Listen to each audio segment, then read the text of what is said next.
ओम श्री सद्गुरु देव भगवान की जय। दोस्तों मैं हूं आपका दोस्त सागर विश्वकर्मा। आपका बहुत बहुत स्वागत है मेरे चैनल विश्वकर्मा सागर ट्यूटोरियल में।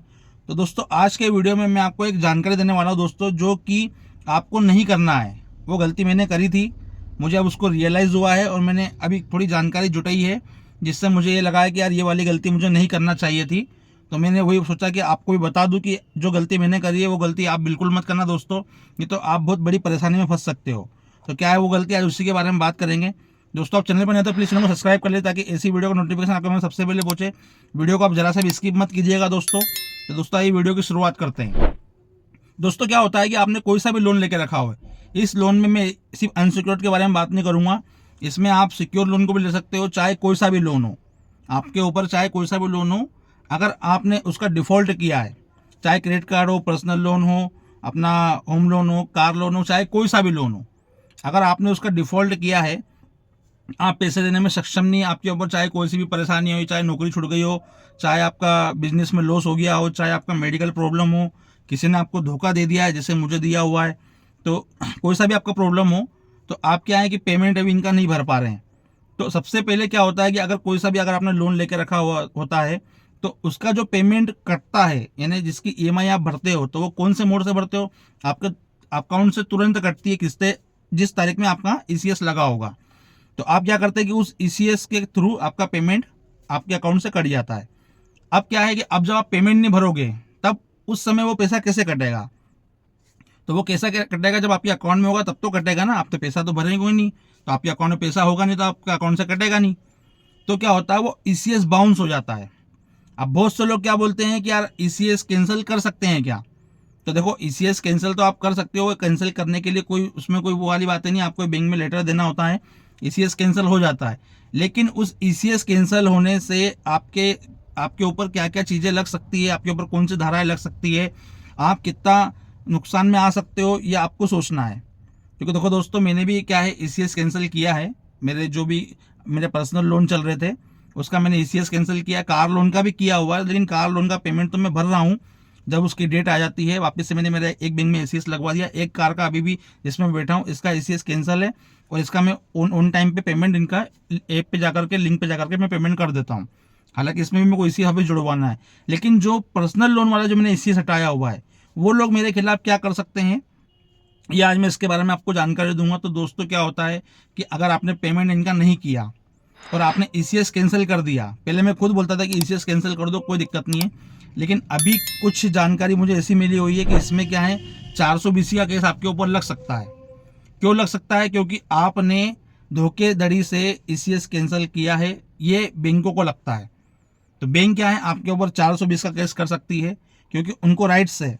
अगर आपने लोन लिया, ईसीएस एक्टिवेट किया आपकी मर्जी से, लेकिन अब क्या है कि अगर आपने ईसीएस कैंसिल कर दिया, आप उनको पैसा नहीं देना चाह रहे हो, तो वो क्या है, 420 का केस आपके ऊपर कर सकती है। अगर आपके पास पैसा नहीं है, अगर आप ईसीएस कैंसिल नहीं करेंगे और आपके अकाउंट में पैसे ही नहीं, तो वो तो वैसे भी नहीं कटेगी, क्योंकि वो उस तारीख में, उस डेट में आपके खिलाफ वो ईसीएस लगाएंगे और अब पैसा रहेगा नहीं। तो वो बैंक मना कर देगा, बोले नहीं हमारे पास तो पैसा ही नहीं है, कहाँ से दें, उनके अकाउंट में पैसा नहीं है। तो वो ईसीएस बाउंस हो जाता है। लेकिन ईसीएस कैंसिल होने से क्या होता है कि वो बैंक तक पहुंच ही नहीं पाता। जैसे ही वो लगाएंगे तो तुरंत उनको बताया जाएगा कि ईसीएस कैंसिल हो चुका है। तो इसमें क्या है कि वो बैंक अगर चाहे तो आपके खिलाफ 420 का केस कर सकती है। दोस्तों मेरे खिलाफ अभी तक केस नहीं हुआ है, मेरे को 11 मंथ हो चुके हैं, क्योंकि मैंने जब फर्स्ट टाइम मेरा ईसीएस कैंसिल किया था ना, तो सारी बैंकों का करीबन 4 से 5 जगह मेरा पर्सनल लोन चल रहे हैं, और उन सभी पर्सनल लोनों के मैंने ईसीएस कैंसिल करे थे। तो अभी तक तो देखो दोस्तों 11 मंथ हो चुका है। अगर करना होता बैंक को तो वो तुरंत कर देती, लेकिन अभी तक बैंक ने कोई केस नहीं किया हुआ मेरे ऊपर 420 का। हाँ, हालांकि नोटिस आए हुए हैं, नोटिस तो आते रहते हैं, तो उसकी एक बात अलग है, लेकिन केस होना बहुत बड़ी बात होती है। तो दोस्तों मेरा ये जो वीडियो बनाने का मतलब ये है कि अगर आप ईसीएस कैंसिल करते हैं तो वो आपकी जिम्मेदारी है, और नहीं करते तो भी आपकी जिम्मेदारी। क्योंकि देखो बहुत से लोग क्या सोचते हैं, अगर हमने ईसीएस कैंसिल नहीं किया, तो बहुत से लोगों का क्या है कि सैलरी अकाउंट रहता है, और अगर ईसीएस कैंसिल नहीं करेंगे तो वो क्या होता है, वो अकाउंट माइनस में चले जाता है। फिर आपका कहीं से पैसा आता है और वो पैसा आपका प्लस में हो जाता है, तो वो आपको को मिलता नहीं है पैसा। एक मेरे फ्रेंड के साथ ऐसे ही हुआ था, उसने ईसीएस कैंसिल नहीं किया तो उसका अकाउंट जो है माइनस में चले गया। अब उसकी सैलरी आ गई तो बेचारा परेशान, क्योंकि सैलरी तो तुरंत कट गई है, माइनस में था तो प्लस में आ गया। तो ऐसे ही होता है दोस्तों।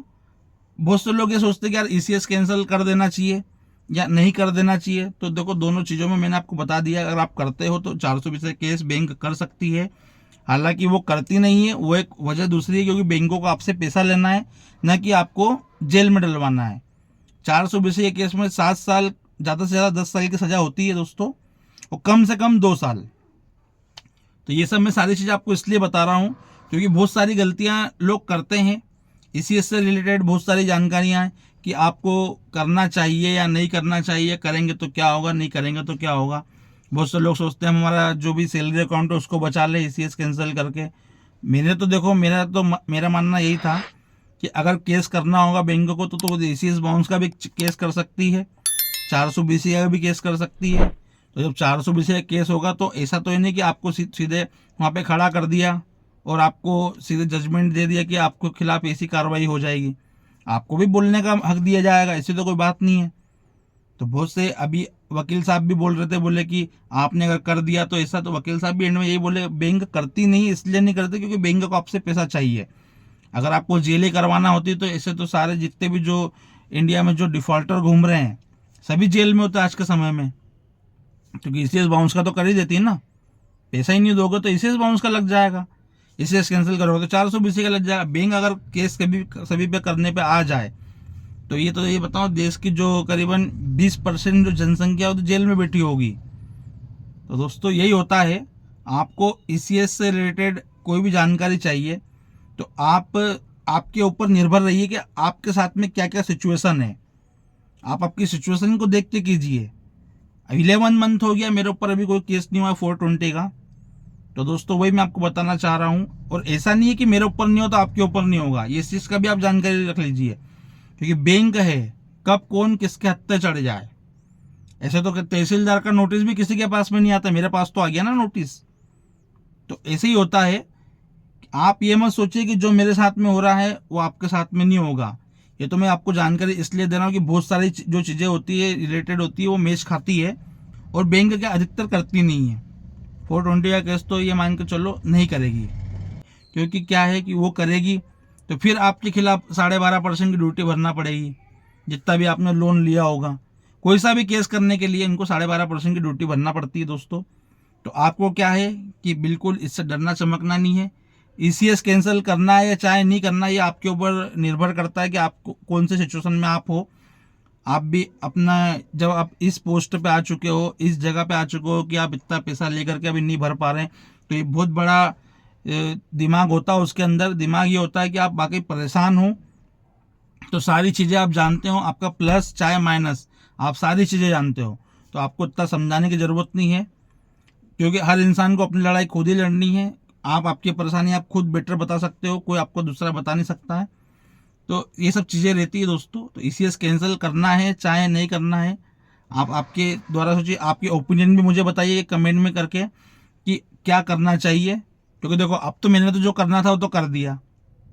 आपको करना चाहिए कि नहीं करना चाहिए, और दूसरों को सजेस्ट करना तो आप कमेंट में आकर के सजेस्ट कर सकते हैं। तो दोस्तों वीडियो कैसा लगा, वीडियो पसंद है प्लीज़ चैनल को लाइक कमेंट से जरूर कीजिए। मेरे द्वारा दी गई जानकारी आपको पसंद है प्लीज़ चैनल को सब्सक्राइब कर लो दोस्तों। पैसा दो प्लीज़ इनका पैसा दे दो, नहीं तो स्वस्थ रहो मस्त रहो, रिकवरी वालों के लिए सख्त रहो। जय हिंद जय भारत। ओम श्री सद्गुरु देव भगवान की जय।